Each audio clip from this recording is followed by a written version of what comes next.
فأعوذ بالله من الشيطان الرجيم بسم الله الرحمن الرحيم ألم تر إلى الذين أوتوا نصيبا من الكتاب يدعون إلى كتاب الله ليحكم بينهم ثم يتولى فريق منهم وهم معرضون ذلك بأنهم قالوا لن تمسنا النار إلا أياما معدودات وغرهم في دينهم ما كانوا يفترون فكيف إذا جمعناهم ليوم لا ريب فيه ووفيت كل نفس ما كسبت وهم لا يظلمون صدق اللہ العظیم۔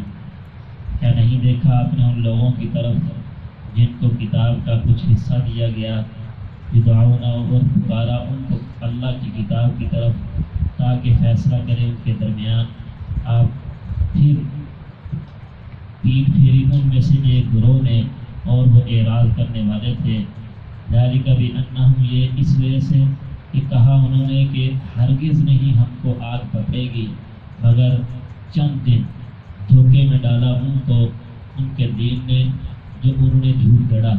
بس کیسے ہوگا جس وقت جمع کرے گے ہم اس جس دن کوئی شک نہیں ہے، بس پورا پورا دیا جائے گا ہر نفس کو جو اس نے کمایا دنیا میں، وَهُمْ لَا يُظْلَمُونَ، اور ان پر ظلم نہیں کیا جائے گا۔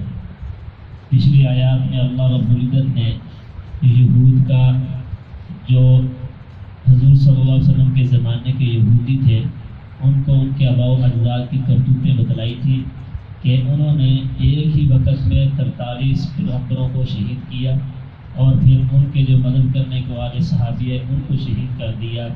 اور آج کی آیات میں حضور صلی اللہ علیہ وسلم کے زمانے کے جو یہودی تھے ان کے ایک واقعے کی طرف اشارہ ہے۔ خیبر میں یہودی رہتے تھے، یہودیوں کے کسی بڑے خاندان میں سے مرد عورت نے آپس میں شادی شدہ تھے، انہوں نے زنا کر لیا۔ اب جو ہے وہ جو بڑے تھے انہوں نے دبانے کی کوشش کی کہ پتہ نہ چلے لوگوں کو، لیکن عوام کو پتہ چل گیا، انہوں نے شور مچا دیا کہ اگر کوئی چھوٹا جرم کر لے تو سب کے سامنے اس کو بے عزت کرتے ہیں، اب وہ بڑا جرم کر لے تو اس کو دبانے کی کوشش کرتے ہیں۔ آج بھی ایسے ہی ہوتا ہے، اگر کوئی چھوٹا کر لے اس کو اچھالا جاتا ہے اور اگر کوئی بڑا کر لے اس کو دبایا جاتا ہے۔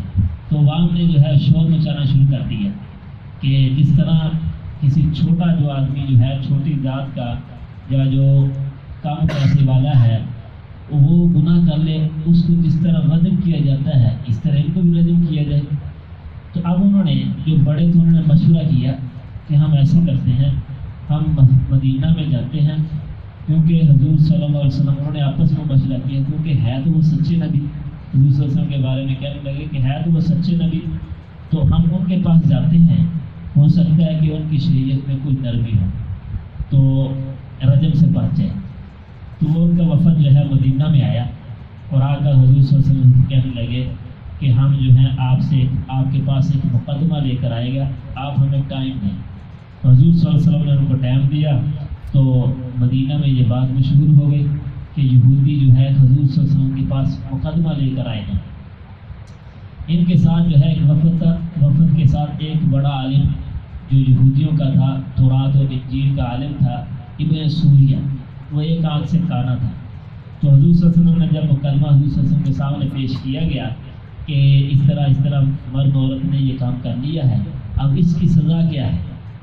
تو حضور صلی اللہ علیہ وسلم ہے کہ آپ کی کتاب میں سزا ہے تو آپ وہ سزا دے دو۔ کہنے لگے نہیں، ہم آپ سے فیصلہ کروانا چاہتے ہیں۔ حضور صلی اللہ علیہ وسلم کہ ایسے کرو، اپنی تورات لے کر آؤ۔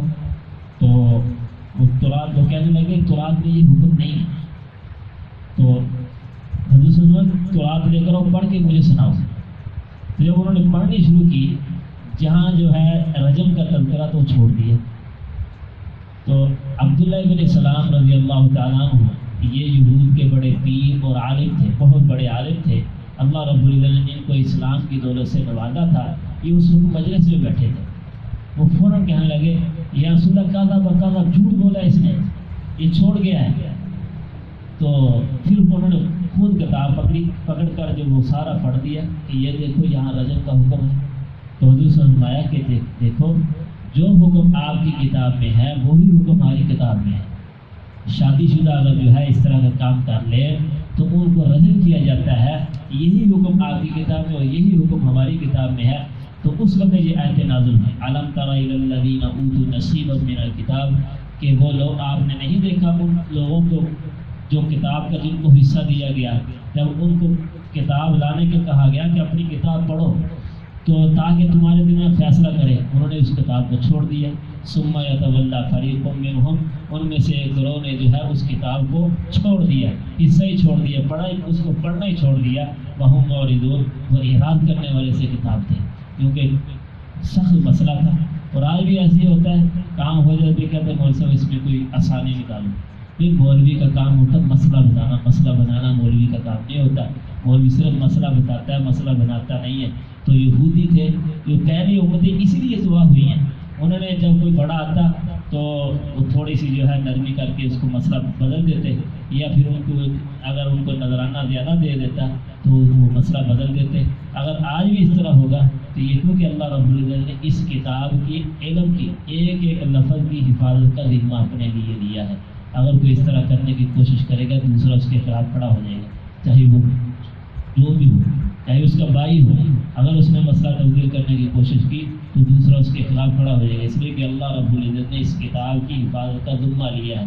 اگر کوئی اس طرح کرنے کی کوشش کرے گا، اب تو کرتا نہیں، اگر کرنے کی کوشش کرے گا تو وہ خود پکڑا جائے گا۔ تو اس لیے تو ان آیات میں یہودیوں کا تذکرہ کیا کہ انہوں نے اس طرح کتاب کو چھوڑا، جب ان کے خلاف مسئلہ آ گیا تو انہوں نے وہ مسئلہ ہی چھوڑ دیا۔ وذلک بانہم قالوا، پھر جب وہ واپس گئے اپنے خیبر میں تو لوگ کہنے لگے کہ یہی مسئلہ اگر آپ نے ادھر ہی آپ نے اپنی کتاب کی مان لیتے، اتنی دور گئے آپ، کیا ملا آپ کو؟ پھر وہ کہنے لگے ہم سے جو گناہ ہوا ہے اللہ رب العزت جو ہے اس کی عوض ہمیں تھوڑا سا جہنم میں پھینک دیں گے۔ وقالوا لن تمسنا النار الا ایاما معدودہ، اب دوسرا اس نے جھوٹ کر لیا کہ اللہ رب العزت ہمیں جہنم میں پھینکیں گے، آگ میں پھینکیں گے، سزا دیں گے، لیکن تھوڑا سا۔ کیوں؟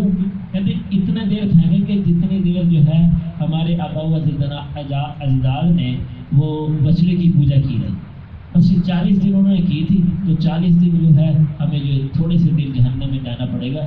کیوں؟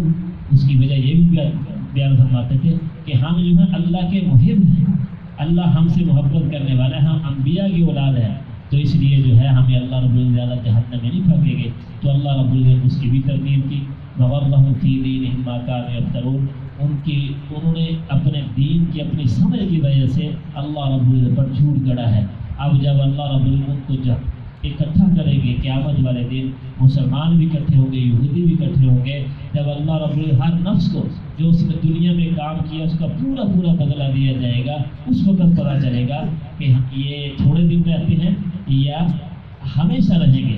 تو اس لیے انہوں نے ہمیشہ وہ مسلمانوں کو کہا کرتے تھے کہ ہم جو اگر جہنم میں گئے بھی تو بالکل چند دن کے لیے جائیں گے، اس لیے نحن ابناء اللہ، ہم جو ہے انبیاء کی اولاد ہیں، اور اسی طرح ہمیں جو ہے اللہ رب العزت نے ہمارے آباء و اجداد کی وجہ سے ہمیں تھوڑا سا جہنم میں پھینکے۔ اور اسی طرح عیسائیوں کا بھی یہ نظریہ ہے کہ ہم جتنے مرضی گناہ کرتے رہیں ہم نے جہنم میں نہیں جانا۔ کیوں؟ اس لیے کہ عیسیٰ علیہ السلام جو ہے ہماری جگہ پر وہ سولی پہ لٹکے ہوئے تھے، جبکہ اللہ رب العزت قرآن کریم میں فرماتے وَلَا تَزِرُ وَازِرَةٌ وِزْرَ أُخْرَىٰ، کوئی آدمی کسی کا بوجھ نہیں اٹھائے گا، جس نے کیا اسی کو بھرنا پڑے گا۔ یہ کیسے ہو گیا کہ گناہ ہم 200 سال بعد کریں اور عیسیٰ علیہ السلام 200 سال پہلے جو ہے وہ سولی پہ لٹکے، اس کی گناہوں کو کفارہ ادا ہوئے؟ ایسے نہیں ہوگا۔ اللہ رب العزت قرآن کریم میں فرمایا کہ ہر نفس نے جتنا کام کیا ہے، جتنا گناہ کیا ہے، جتنی نیکی کی ہے، اس کا پورا بدلہ دیا جائے گا۔ پھر جب اگر اس طرح ہو تو پھر تو یہ سارے ہم گناہ کے دروازے کھل سکتے ہیں۔ تو اس لیے اللہ نے فرمایا کہ وَهُمْ لَا يُظْلَمُونَ، کسی پر ظلم نہیں ہوگا قیامت والے دن۔ اگر کسی نے ظلم کیا دنیا میں اس کو بدلہ دیا جائے گا، اور اسی طرح اگر کسی نے کوئی نیکی کی ہے چھوٹی سے چھوٹی، اللہ رب العزت اس کو بدلہ ضرور دیں گے۔ اللہ رب العزت ہمیں یہ صحیح سمجھ نصیب فرمائے اور لوگوں کی مکہ کے سے بچائے۔